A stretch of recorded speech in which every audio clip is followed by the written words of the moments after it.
수프 그릇이 바닥에 떨어져 산산이 조각났다. 뜨거운 물이 내 뺨에 바로 튀며 따끔거렸다. 무슨 일인지 알아채기도 전에 차가운 목소리가 천둥처럼 울려 퍼졌다. 내가 몇 번이나 말했잖아. 허락 없이 부엌에 들어가지 마. 이 집 사람들은 다들 바빠서 너 대신 치워줄 시간 없어. 며느리가 거기에 서 있었다. 그녀의 손은 나를 똑바로 가리키고 있었고 그녀의 눈은 분노에 차 있었고 억제할 수 없었다. 아들은 석상처럼 침묵했다. 나는 그를 바라보았다. 내가 낳고 키우고 교육한 그 남자. 그는 아무 말도 하지 않았다. 그는 그저 거기 서서 마치 내가 낯선 하인인 것처럼 돌아섰다. 내 가슴은 아팠다. 타는 것이 아니라 잊히는 것이기에 나는 무릎을 꿇고 부서진 조각들을 주워 모으려고 애썼다. 내 손은 떨렸다. 그리고 엄마가 바쁠 때 내가 품었던 아기, 조카는 그저 무관심한 눈으로 나를 바라보았다. 갑자기 모든 것이 흔들렸다. 바닥이 사라졌다. 부엌이 어둠 속으로 사라졌다. 나는 벌떡 일어섰다. 온몸이 땀으로 흠뻑 젖었다. 그것은 그저 꿈이었다. 하지만 정상적인 의미의 꿈은 아니었다. 그것은 가장 왜곡된 형태로 되돌아오는 기억이었다. 나는 작은 빌린 방에 앉아 있었다. 창밖 하늘은 이제 막 밝아지고 있었고 옅은 햇살이 내 얼굴에 다림질한 부드러운 천처럼 느껴졌다. 난 더 이상 그 집에 없어. 더 이상은. 하지만 눈을 감을 때마다 나는 여전히 돌아간다. 옛날 부엌으로, 음식이 내 얼굴에 던져졌던 그 순간으로. 내 이름은 김옥자다. 경주 근처의 작은 시골에서 나고 자랐다. 평생 공부를 많이 한 적도 없고 딱히 자격증도 없다. 하지만 손은 있다. 그리고 어머니의 마음도 있다. 남편은 일찍 세상을 떠났다. 당시 아들은 겨우 6살이었다. 돈도 없고 의지할 친척도 없었기에 아들에게 첫 교복을 사주기 위해 시간제 청소, 설거지, 의류 공장 야간 근무에 매달렸다. 비가 올 때마다 새벽 4시에 찢어진 고무신을 신고 일어났다. 아들이 학교에 가려면 우유 한 팩이 필요하다는 것을 알았기 때문이다. 나는 말을 잘하지 못했다. 아들에게 제대로 된 생일 파티를 열어준 적도 없었다. 하지만 나는 생각했다. 그가 자라서 좋은 사람이 되고 바른 삶을 산다면 이 힘든 삶도 같이 있을 거야. 제 아들은 학교에서 잘하고 있어요. 서울로 대학을 가서 공부하고 그 후에는 직장에 다녔어요. 정말 행복해요. 사람들이 물어볼 때마다 저는 바로 자랑을 해요. 제 아들은 서울의 아주 큰 회사에서 일해요. 그러던 어느 날 그는 전화를 걸어 이렇게 말했습니다. 엄마, 서울에서 우리랑 같이 살자. 시골집은 낡아서 혼자 사는 게 불안해. 나는 생각했다. 드디어 평화로운 집을 갖게 되었구나. 더 이상 아침 일찍 일어나 비바람을 맞을 필요가 없어. 아이들과 손주들 그리고 매일 밤 따뜻한 식사를 함께 할 수 있겠지. 모든 짐을 싸서 시골에 있는 작은 집을 팔고 옷이 든 가방과 약간의 저축을 가져갔다. 그 사실을 나는 전혀 몰랐다. 그 집에 발을 디딘 날부터 나는 더 이상 엄마가 아니었다. 단지 짐일 뿐이었다. 나는 아직도 그 집으로 이사 온 첫날을 생생하게 기억한다. 며느리는 문 앞에서 빈손으로 미소도 없이 나를 맞이했다. 오직 손자만이 나를 안아주러 달려왔다. 할머니, 저와 함께 살러 오시나요? 안도감이 들었다. 다 잘 될 거라고 생각했다. 방을 청소하고 벽에 붙은 작은 옷장에 옷을 정리했다. 그 방은 원래 창고였지만 불평하지 않았다. 아이들과 손주들이 곁에 있는 한 그날 저녁 그들이 나를 거실로 불렀다. 아들은 내 눈을 피해 손을 비비고 앉아 있었다. 그리고 며느리가 직접 물었다. 엄마, 시골집 얼마에 팔았어요? 돈은 다 가지고 왔어요? 나는 잠시 말을 멈췄다. 내가 대답하기도 전에 며느리가 말을 이었다. 서울에서 사는 건 돈이 안 돼요. 아직 빚도 있고 애들 학비도 있고 그 밖에 걱정해야 할 게 너무 많아요. 좀 가져가도 될까요? 괜찮아요. 그런 건 아무 의미도 없어요. 나는 억지로 미소를 지으며 저축 계좌로 돈의 일부만 이체했다고 말했다. 내가 더 설명하기도 전에 아들이 재빨리 말했다. 엄마, 계좌번호 좀 주세요. 제가 도와드릴게요. 연세가 많으시잖아요. 혹시 사기 당하면 어쩌려고요? 나는 그 말을 입안 가득 씁쓸한 맛으로 듣고 앉아 있었다. 그의 얼굴을 바라보았다. 비 오는 오후마다 학교에서 돌아오는 길에 내 자전거 뒷좌석에 앉곤 했던 그 아이의 얼굴을. 그리고 나는 알았다. 그 아이는 내가 필요한 게 아니야. 그냥 내 돈이 필요할 뿐이야. 나는 힘없이 미소 지으며 조용히 일어나 방으로 돌아갔다. 그날 밤 나는 지갑을 열고 오래된 통장을 보았다. 가슴이 쿵쾅거렸다. 두려움 때문이 아니었다. 환멸 때문이었다. 나는 그에게 통장을 주지 않았다. 그냥 말했다. 그 돈은 제가 노후를 위해 저축하는 거예요. 당신들을 귀찮게 하고 싶지도 않고 당신들에게 오래 의지하고 싶지도 않아요. 그러면 아이가 안심할 거라고 생각했어요. 하지만 그렇지 않았어요. 그날부터 모든 게 달라졌어요. 식사는 제가 없이 시작됐어요. 아이들은 부르지도 않고 먼저 먹었어요. 제가 물었더니 며느리는 그냥 대답했어요. 밥 먹었다고 생각했는데. 설거지도 하고 집 청소도 하고 손주들도 돌보지만 아무도 고마워하지 않아요. 반대로 불을 끄는 걸 잊거나 물건을 제자리에 놓는 걸 잊어버리면 잔소리가 들려요. 너는 늙었고 아직도 혼란스러워. 내가 계속 말했는데 너는 기억 못하잖아. 나는 이 집을 부수려고 온 게 아니야. 한 번은 부엌에 소금통을 떨어뜨렸어요. 며느리가 들어와서 저를 노려보며 한마디씩 했죠. 남에게 돈을 뜯어먹으며 살면서 돈은 자기가 챙기는 척하는 늙은이의 마음을 누가 믿을 수 있겠느냐. 나는 깜짝 놀랐다. 아들은 그 자리에 앉아 있었지만 여전히 아무 말도 하지 않았다. 그냥 휴대폰만 만지작거렸다. 마치 나무 조각상처럼 조용했다. 나는 그를 바라보며 묻고 싶었다. 사람들이 내 어머니를 그렇게 모욕하는데 왜 침묵하니? 하지만 나는 그럴 수 없었다. 목이 메었다. 타일 바닥에 흩뿌려진 소금 알갱이들을 주워 모으려 몸을 굽혔는데 소금 알갱이 하나하나가 가슴을 찔렀다. 그날 밤 나는 일기를 쓰기 위해 자리에 앉았다. 손이 떨려 글귀가 떨렸다. 어쩌면 나는 더 이상 엄마가 아닐지도 몰라. 그저 잠시 사는 낯선 사람일 뿐 도움을 줄 생각이 없어서 집안의 가시가 된 것 같아. 그날은 비가 내렸다. 공기는 습하고 뼛속까지 차가웠다. 하루 종일 어지럽고 무기력했으며 뼈와 관절이 아팠다. 아무 요리도 할 수 없었고 평소처럼 집안 청소도 할 수 없었다. 오후가 되어 식탁에 올랐다. 며느리가 흰쌀밥 한 그릇과 찬 음식을 차려놓았다. 아무도 내 안부를 묻지 않았다. 나는 조용히 밥을 내려놓고 마치 이 집의 그림자처럼 돌아섰다. 젓가락을 잡고 조금씩 먹으려고 했지만 손이 떨려서 밥알 몇 개를 식탁에 떨어뜨렸습니다. 한 입 한 입이 조약돌처럼 목구멍으로 넘어갔습니다. 누구도 기분 나쁘게 하고 싶지 않아서 삼키려고 애썼습니다. 며느리가 지나가다가 제가 천천히 먹는 것을 보고 얼굴을 찡그렸습니다. 빨리 드세요. 여기 5성급 레스토랑인가요? 나는 억지로 미소를 지었지만 내가 무슨 말을 하기도 전에 그녀의 손이 흔들렸다. 밥그릇이 던져졌다. 밥이 바닥에 튀며 내 셔츠에 튀었다. 뜨겁고 굴욕적이었다. 젓가락이 멀리 날아갔고 나는 멍하니 앉아 있었다. 먹는 법도 알아야지. 아무것도 안 하고 돈도 안 주고 알아누워 있으면서도 여전히 보살핌을 받고 싶어? 나는 고개를 들었다.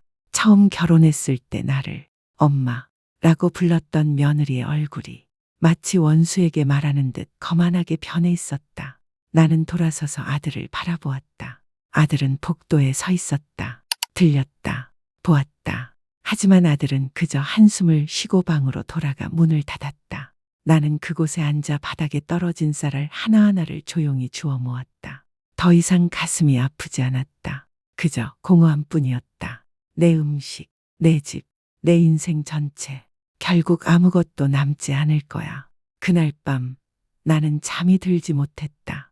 낡은 매트리스 가장자리에 옆으로 누워 유리문 밖으로 빗소리가 톡톡톡 울리는 것을 들었다. 아무도 내게 밥을 먹어도 되냐고 묻지 않았다. 아무도 내게 약이 필요한지 묻지 않았다. 눈을 감았는데 마치 오랫동안 잠가 두었던 낡은 문을 누군가 열어준 것처럼 기억들이 갑자기 밀려왔다. 그때는 어머니와 아들 단 둘뿐이었다. 겨울에는 난방도 없고 여름에는 손선풍기만 있는 작고 텅 빈 방이었다.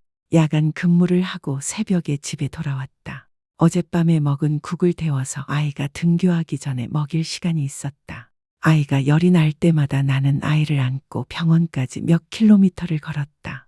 밤새도록 아이가 잠든 모습을 지켜보며 아이가 혼수 상태에 빠져 깨어나지 못할까봐 두려웠다. 한 번은 아이가 물었다. 엄마, 왜 나처럼 밥을 많이 안 먹어? 나는 웃었다. 엄마, 다 크셨으니 덜 드세요. 저는 크니까 많이 먹어야 해요. 사실 그날 소태는 밥 한 그릇만 남아 있었습니다. 아이가 대학 입시에 합격했던 그 아침이 기억납니다. 기쁨에 덜덜 떨리는 손으로 전화기를 잡고 울면서 말했습니다. 잘했어.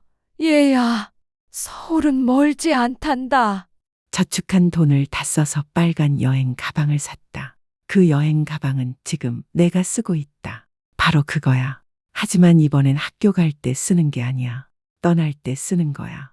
눈을 떴다. 이미 베개는 눈물로 젖어 있었다. 하지만 아무도 보지 못했다. 아무도 신경 쓰지 않았다. 기억은 그대로지만 그 사람은 변했다. 예전에는 제가 아프면 어머니가 모든 걸 내려놓고 저를 돌봐주셨죠. 이제 제가 아플 때는 눈을 돌리세요.